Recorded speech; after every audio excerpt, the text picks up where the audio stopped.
جیسے اگر ہم سفر پہ کہیں جا رہے ہیں اور ہر راستے میں ہمارے پیسے ختم ہو گئے ہیں، چوری ہو گئے ہیں، گم گئے ہیں، کچھ بھی اس طرح سے، تو ہم کسی بھی وہاں سے گزرنے والے سے یا کسی وہاں کے آس پاس کے لوگوں سے زکوٰۃ کا کہہ کے ہم مالی مدد لے سکتے ہیں۔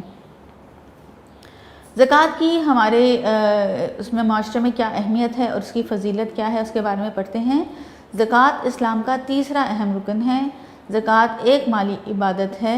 زکوٰۃ آپ نے اسلام کے ارکان پڑھے ہیں، جس میں نماز، روزہ، زکوٰۃ، حج اور جہاد ہے۔ تو نماز کے بارے میں بھی آپ جانتے ہیں، زکوٰۃ کے بارے میں آج ہم پڑھ رہے ہیں، روزے کے بارے میں آج بھی آپ کو پڑھایا گیا ہے۔ اب یہ تیسرا جو رکن ہے وہ ہے زکوٰۃ۔ یہ وہ ارکان ہیں جن کے بغیر ہمارے اسلام کی، ہمارے مذہب کی کا کوئی وجود نہیں ہے، مکمل نہیں ہے۔ ہمارا اسلام ان پانچوں ارکان کے بغیر نامکمل ہے۔ تو یہ زکوٰۃ اسلام کا تیسرا رکن ہے۔ یہ مالی عبادت ہے، یعنی جب ہم مال سے لوگوں کی مدد کرتے ہیں، خاص طور سے ڈھونڈ کے ان لوگوں کو جو صحیح میں زکوٰۃ کے مستحق ہیں، زکوٰۃ کے حقدار ہیں، ان تک پہنچانا مالی عبادت ہے۔ اللہ تعالیٰ نے قرآن مجید میں بہت سے مقامات پر نماز کے ساتھ زکوٰۃ ادا کرنے کا حکم دیا ہے۔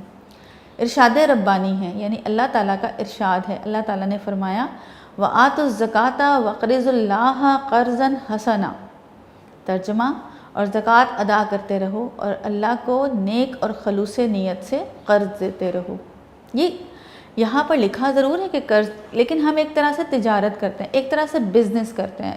ہم یہ سوچ سکتے ہیں کیا کہ اگر ہم اللہ تعالیٰ کے ساتھ تجارت کریں، اللہ تعالیٰ کے ساتھ بزنس کریں، تو کیا ہمیں کبھی نقصان ہو سکتا ہے؟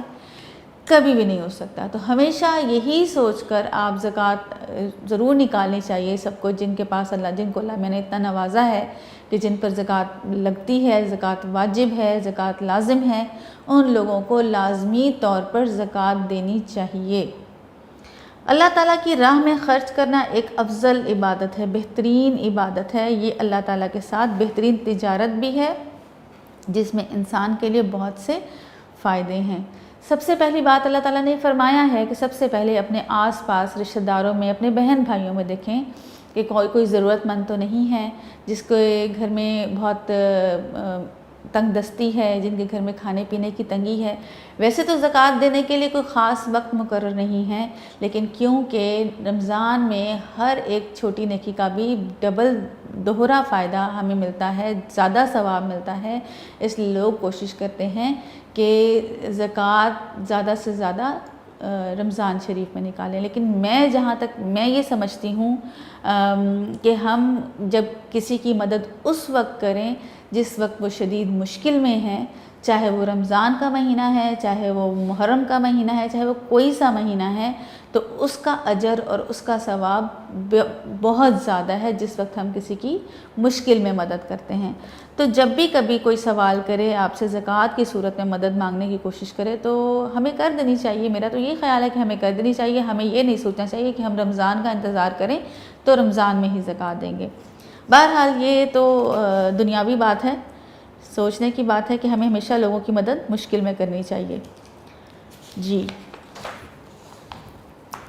قرآن مجید میں اللہ تعالیٰ نے نبی اکرم صلی اللہ علیہ وآلہ وسلم سے فرمایا، ترجمہ، ان کے مال میں سے زکوٰۃ قبول کر لو کہ اس سے تم ان کو ظاہر میں بھی پاک اور باطن میں بھی پاکیزہ کرتے ہو۔ باطن کہتے ہیں ہمارا انر سیلف، ہمارا اندر، ہمارا دل، اور ظاہر جو ہم باہر سے ہیں، جو ہم نظر آتے ہیں۔ تو اللہ تعالیٰ کہتے ہیں کہ تم لوگوں سے زکوٰۃ قبول کرو لازمی طور پہ، کیونکہ وہ زکوٰۃ دینے سے باہر سے بھی پاک ہو جاتے ہیں اور ان کا دل بھی پاک اور صاف ہو جاتا ہے۔ کیونکہ جب ہم مال خرچ کرتے ہیں اللہ کی راہ میں، تو مال سے ہماری محبت بھی کم ہوتی ہے۔ سمجھ آئیے؟ ہمیں یہ نہیں ہوتا کہ ہم پیسوں کو چھپا کر رکھیں، بچا کے رکھیں، جوڑتے رہیں۔ یہ اس سے ہماری محبت کم ہونا شروع ہو جاتی ہے، اور یہی اللہ تعالیٰ کو بات پسند ہے۔ اللہ تعالیٰ کی راہ میں مال خرچ کرنے والے کو بہت زیادہ اجر و ثواب ملتا ہے۔ نبی کریم صلی اللہ علیہ وآلہ وسلم نے فرمایا، جو شخص اللہ کی راہ میں کوئی چیز خرچ کرے، اس کے لیے وہ چیز 700 گنا بڑھ کر لکھ دی جاتی ہے۔ اب آپ یہ دیکھیں کہ جو بات اللہ تعالیٰ خود فرما رہے ہیں اپنے پیارے نبی صلی اللہ علیہ وآلہ وسلم کے ذریعے، انہوں نے بتا دیا ہے کہ جو میری راہ میں کوئی پیسہ خرچ کرے گا تو اس کو میں 4 گنا 700 گنا بڑھ کر اس میں اس کو اضافہ دوں گا، اس میں اس کی برکت دوں گا۔ زکوٰۃ پیسے کے علاوہ، سونا چاندی کے علاوہ ہمارے جو پراپرٹی ہوتی ہے، جو ہماری زمین ہوتی ہے جس پہ ہم رہتے ہیں، اس پر بھی زکوٰۃ لگتی ہے، یا کسان بھائی جو ہمارے ہیں جن کے جو گاؤں میں کھیتی باڑی کرتے ہیں، ان کے پاس ایک بہت زیادہ مقدار میں اگر زمین ہے جس کے اوپر وہ فصل اگاتے ہیں اور اس سے پیسہ کماتے ہیں، ہر وہ چیز جس سے ہم پیسہ کماتے ہیں وہ اس پر زکوٰۃ واجب ہوتی ہے۔ تو جو کسان بھائی فصل کماتے ہیں، فصلوں کے اوپر بھی زکوٰۃ لگتی ہے، اور اس کے لیے ایک خاص لفظ استعمال کیا جاتا ہے جس کو عشر کہتے ہیں۔ فصلوں پر زکوٰۃ کے لیے جو لفظ استعمال کیا جاتا ہے اس کو عشر کہتے ہیں۔ اس کے علاوہ جو مویشی جانور جیسے گائے بھینسیں لوگوں نے رکھی ہوتی ہیں اور اس سے خوب ڈھیر سارا کاروبار کرتے ہیں، دودھ بیچتے ہیں، گھی بناتے ہیں، اور اس سے ان کا جو ذریعہ آمدن ہے وہ کمانے کا ذریعہ ہے، تو مویشیوں کے اوپر بھی جو ہے زکوٰۃ لگتی ہے، اس پر بھی واجب ہے، وہ بھی ایک خاص مقدار میں، کہ آپ کے پاس جیسے انہوں نے بتایا کہ 7.5 تولے سونا ہے اور اس کے ایکول آپ کے پاس، اس کے برابر آپ کے پاس اگر جانور ہے تو اس کے اوپر بھی زکوٰۃ لگے گی، واجب ہوگی۔ اس کے بعد ہے جی زکوٰۃ کے فوائد اور معاشرتی اثرات کے۔ زکوٰۃ کے فائدے کیا ہیں اور اس کے ہمارے معاشرے پر، ہمارے سوسائٹی پر، ہمارے لوگوں پر اس کے اثرات کیا ہوتے ہیں، کیا فائدے ہوتے ہیں اس کے، ٹھیک ہے۔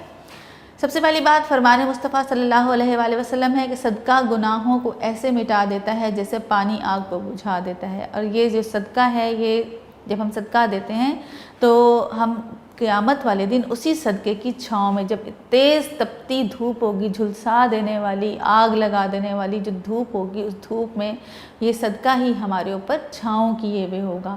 تو صدقہ دیتے رہنا چاہیے، اور وہ بتا رہے ہیں کہ ایسے مٹاتا ہے گناہوں کو ہمارے جیسے پانی آگ بجھا دیتا ہے۔ تو اب آپ یہیں سے اندازہ لگائیں کہ اس کی کتنی اہمیت ہے۔ اچھا جی، نمبر 1، زکوٰۃ ادا کرنے سے اللہ تعالیٰ کی رضا اور قرب حاصل ہوتا ہے۔ اللہ تعالیٰ کی رضا یعنی خوشی، اور قربت، ہم اللہ تعالیٰ کے قریب ہو جاتے ہیں اور اللہ تعالیٰ خوش ہوتے ہیں۔ زکوٰۃ ادا کرنے سے مال پاک ہو جاتا ہے، صاف ستھرا ہو جاتا ہے، دھل جاتا ہے۔ زکوٰۃ ادا کرنے سے مال میں کمی نہیں آتی بلکہ اللہ تعالیٰ کی طرف سے برکت شامل ہو جاتی ہے۔ ہمیشہ جب ہم پیسہ اللہ کی راہ میں دیتے ہیں تو اس میں برکت ہوگی، کبھی بھی کمی نہیں آتی۔ زکوٰۃ ادا کرنے سے انسان کا دل مال کی محبت سے پاک ہو جاتا ہے، ہمیں اپنے مال سے محبت ختم ہونے لگتی ہے۔ جب ہم بانٹ کے کھاتے ہیں، جب ہم کوئی چیز تقسیم کر کے کھاتے ہیں، مل جل کر کھاتے ہیں، تو ہماری اس سے محبت کم ہوتی ہے۔ زکوٰۃ ادا کرنے سے آپس میں محبت بڑھتی ہے، آپس میں ہمدردی کا جذبہ پیدا ہوتا ہے، اور اس سے کیا ہوتا ہے کہ معاشرے سے غربت کا خاتمہ ہوتا ہے۔ جب ہم ضرورت کے وقت لوگوں کی مدد کریں گے اور ایک مخصوص مقدار میں، ایک صحیح مقدار میں آپس میں، سب سے پہلے میں نے آپ کو بتایا اگر بہن بھائیوں کو دیں گے یا ضرورت مندوں کو دیں گے، یا اور اگر ہم یہ بھی کر سکتے ہیں کہ ہم جو ضرورت مند ہیں ان کو کوئی چھوٹا سا کاروبار کروا دیں، چھوٹا موٹا کاروبار کروا دیں، تو اس سے کیا ہوگا کہ معاشرے میں لوگوں جو ہے تنگ دستی ختم ہوگی، لوگ کام کرنا شروع کریں گے، مانگنا ختم کریں گے، اور غربت کا خاتمہ ہوگا، غریب لوگ ختم ہونا شروع ہو جائیں گے۔ زکوٰۃ ادا کرتے ہوئے اس بات کا خیال رکھنا چاہیے کہ یہ صرف اصل حقدار ہی کو ملے، ہمیں ثواب تب ہی ملے گا جب ہم صحیح حقدار کو، جو اصل میں اللہ تعالیٰ نے بتایا ہے کہ کن لوگوں پر زکوٰۃ واجب ہے، اگر ہم صحیح بندے تک پہنچائیں گے، صحیح حقدار تک پہنچائیں گے، تبھی ہمیں اس کا ثواب ملے گا۔ جب معاشرے میں موجود تمام افراد کی بنیادی ضرورتیں پوری ہوں گی تو وہ باعزت شہری کے طور پر معاشرتی ترقی، خوشحالی اور امن کے لیے کام کریں گے۔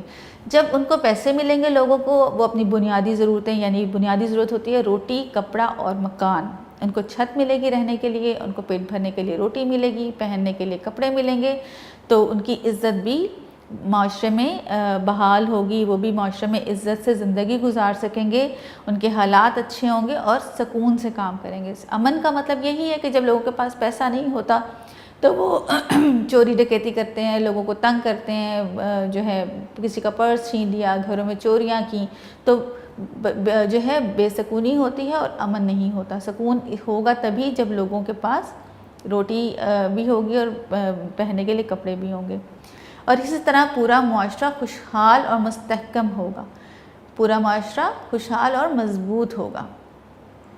تو اس لیے زکوٰۃ دینے کا حکم بار بار آتا ہے کہ ہم ضرورت کے وقت لوگوں کو اپنی زکوٰۃ کے ذریعے ان کی مدد کریں، اور اس سے معاشرے میں خوشحالی آئے گی اور لوگ سکون سے رہیں گے۔ ٹھیک ہے بیٹا، یہ ہمارا زکوٰۃ کا ٹاپک تھا، اس کی پڑھائی ہم نے کر لی ہے۔ اب ہم جو ہے اس کے کویشچن آنسرز کی طرف آتے ہیں۔ کویشچن آنسرز بھی ایک دفعہ ریوائز کر لیتے ہیں۔ اس کے سب سے پہلے MCQs ہیں۔ جیسے ہی آپ کا لیکچر اپلوڈ ہوگا اس کے ساتھ ہی اس کے نوٹس بھی اپلوڈ ہو جائیں گے، اور آپ کو پھر کوئی تنگی نہیں ہوگی، کسی قسم کی پریشانی نہیں ہوگی۔ آپ نے نوٹس کو اچھی طرح سے یاد کرنا ہے، آپ کو سمجھا دیا ہے میں نے بہت اچھی طرح سے۔ سب سے پہلے اس کے MCQs ہیں۔ MCQs جب آپ کے پاس آئیں گے تو اس کے ساتھ نیچے اس کی آنسر کی بھی دی ہوئی ہے، جوابات دیے ہوئے ہیں تاکہ آپ کو کوئی کنفیوژن نہ ہو، کوئی غلطی نہ ہو۔ پہلا جو MCQ نمبر 1 وہ یہ ہے، زکوٰۃ ادا کرنا کن لوگوں پر فرض ہے؟ صاحب نصاب لوگوں پر۔ زکوٰۃ عبادت ہے، مالی عبادت ہے۔ زکوٰۃ ادا کرنے سے کیا بڑھتا ہے؟ محبت بڑھتی ہے۔ زکوٰۃ ادا کرتے وقت خیال رکھنا چاہیے حقدار کو ملے، صرف حقدار تک جائے۔ زکوٰۃ ادا کرنے سے مال بڑھ جاتا ہے۔ زکوٰۃ اسلام کا رکن ہے، نمبر 3 یعنی کہ تیسرا۔ زکوٰۃ کے معنی ہیں بڑھنا اور پاک ہو جانا۔ قرآن مجید میں نماز کے ساتھ ذکر ہے زکوٰۃ کا۔ قرآن مجید میں مصارف زکوٰۃ کی تعداد ہے کتنی ہے؟ 8۔ حدیث کے مطابق جو شخص اللہ تعالیٰ کی راہ میں کوئی چیز خرچ کرتا ہے اس کے لیے وہ چیز بڑھا کر لکھ دی جاتی ہے 700 گنا، 700 گنا بڑھا کر لکھ دی جاتی ہے۔ اس کے بعد ہیں مختصر جوابات۔ زکوٰۃ، سوال نمبر 1 ہے، زکوٰۃ کی فرضیت کے بارے میں ایک آیت کا ترجمہ لکھیے۔ اس کا جواب ہے ارشاد باری تعالیٰ ہے، اور زکوٰۃ ادا کرتے رہو اور اللہ کو نیک اور خلوص سے نیت سے قرض دیتے رہو۔ ارشاد باری تعالیٰ ہے، زکوٰۃ ادا کرتے رہو اور اللہ کو نیک اور خلوص سے نیت سے قرض دیتے رہو۔ سوال نمبر 2، زکوٰۃ کے بارے میں ایک حدیث مبارک کا ترجمہ لکھیے۔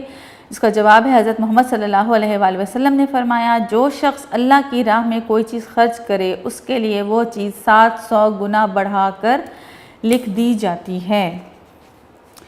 سوال نمبر 3، صاحب نصاب کسے کہتے ہیں؟ صاحب نصاب اس شخص کو کہتے ہیں جس کے پاس ایک خاص مقدار میں مال جمع ہو اور وہ 1 سال تک اس کے پاس اسی مقدار میں موجود رہے، اس کو کہتے ہیں صاحب نصاب۔ معاشرے میں غربت کا خاتمہ کیسے ممکن ہے؟ حقدار کو زکوٰۃ دینے سے غربت کا خاتمہ ممکن ہے۔ اس کے بعد ہے تفصیلی جواب۔ سوال نمبر 1 ہے، قرآن و سنت کی روشنی میں زکوٰۃ کی اہمیت اور احکام واضح کریں۔ اس کا جواب ہے، اسلام میں زکوٰۃ ادا کرنے کی سب سے زیادہ اہمیت ہے۔ قرآن مجید میں اکثر مقامات پر نماز کے ساتھ زکوٰۃ کا بھی حکم آیا ہے۔ ایک مقام پر اللہ تعالیٰ کا ارشاد ہے، ترجمہ، اور نماز قائم کرو اور زکوٰۃ ادا کرو۔ نماز بھی پڑھو اور اس کے ساتھ زکوٰۃ کی بھی اتنی ہی اہمیت ہے۔ زکوٰۃ ادا کرنے والوں کے لیے اجر عظیم کی بشارت ہے، ان کے لیے خوشخبری ہے کہ انہوں نے بہت بڑا کام کیا۔ فرمان مصطفیٰ صلی اللہ علیہ وآلہ وسلم ہے، صدقہ گناہوں کو ایسے مٹا دیتا ہے جیسے پانی آگ کو بجھا دیتا ہے۔ تو یہ اس کا سوال نمبر 2 دیکھ لیتے ہیں، زکوٰۃ کے چند فوائد و معاشرتی اثرات بتائیے۔ زکوٰۃ کے چند معاشرتی فوائد یہ ہیں، آپس میں محبت بڑھتی ہے، مال پاک ہوتا ہے، اللہ تعالیٰ کی رضا اور قرب حاصل ہوتا ہے، معاشرے سے غربت کا خاتمہ ہوتا ہے۔ یہ تھے مختصر اور تفصیلی سوالات۔ اچھی طرح یاد کر کے ان کو اپنی نوٹ کاپیز پہ لکھیے گا۔ آپ کا ہوم ورک بھی، آپ کا گھر کا کام یہی ہے کہ آپ نے آج میں بھی جو ناظرہ میں آپ کو کرواؤں گی، آپ نے اس کو بہت اچھی طرح سے یاد کرنا ہے، اور اس کے ساتھ ساتھ آپ نے جو MCQs ہیں اور کویشچن آنسرز آپ کے لانگ اور شارٹ جتنے ہیں ان کو بہت اچھی طرح یاد کر کے لکھیے گا۔ آج کے ناظرہ میں آپ کا جو کام ہے وہ ہے سورۃ القریش اور التحیات۔ سب بچوں کو نماز آتی ہے، نماز میں التحیات آتی ہے، اور جو ہے آپ لوگوں نے اس کو بہت اچھی طرح سے یاد کرنا ہے، اور سورۃ القریش جو ہے وہ بھی آپ اپنے بہتر ہے کہ آپ اپنے قاری صاحب سے کہیے گا وہ آپ کو یاد کروائیں، تو بہت اچھی بات ہے۔ اور اگر ترجمہ یاد کریں گے ساتھ تو بہت ہی اچھا، آپ کو پتہ ہو کہ آپ کیا پڑھ رہے ہیں، قرآن پاک ہمیں کیا کہہ رہا ہے۔ جی بیٹا، آپ کا ناظرے میں ہے سورۃ القریش اور التحیات۔ سورۃ القریش میں آپ اپنے قاری صاحب سے کہے گا، آپ کو سکھائیں گے، میں پڑھ کے سنا دیتی ہوں۔ اعوذ باللہ من الشیطان الرجیم، بسم اللہ الرحمن الرحیم۔ لیلاف قریش ایلافہم رحلۃ الشتاء والصیف فلیعبدوا رب ھذا البیت الذی اطعمہم من جوع وآمنہم من خوف۔ سورۃ القریش ہے۔ اس کے بعد التحیات، التحیات للہ والصلوات والطیبات والسلام علینا ایھا النبی ورحمۃ اللہ وبرکاتہ، السلام علیکہ وعلی السلام۔ سورۃ القریش اور التحیات آپ نے اپنے قاری صاحب سے سیکھنی ہے، وہ بہت اچھی طرح سے آپ کو سکھائیں گے قرأت کے ساتھ۔ سورۃ القریش، اعوذ باللہ من الشیطان الرجیم، بسم اللہ الرحمن الرحیم۔ لیلاف قریش ایلافہم رحلۃ الشتاء والصیف فَلْيَعْبُدُوا رَبَّ هَٰذَا الْبَيْتِ الَّذِي أَطْعَمَهُم مِّن جُوعٍ وَآمَنَهُم مِّن خَوْفٍ۔ التحیات بیٹا آپ التحیات بھی سن لیجئے۔ التحیات للہ والصلوات والطیبات والسلام علیک ایھا النبی ورحمۃ اللہ وبرکاتہ، السلام علینا وعلی عباد اللہ الصالحین۔ دونوں چیزوں کا آپ نے بہت اچھی طرح سے یاد کرنا ہے، اور یاد کر کے آپ نے اپنا پچھلا ناظرہ بھی ریوائز کیجیے گا، اور جو ہے نوٹس کو بھی یاد کر کے کاپی پہ لکھ لیجیے گا۔ یہ آپ کا لیکچر تھا، آج کا لیکچر نمبر 3۔ میں امید کرتی ہوں آپ کو ہر بات بہت اچھی طرح سے سمجھ میں آ گئی ہوگی۔ مجھے اجازت دیجیے، فی امان اللہ۔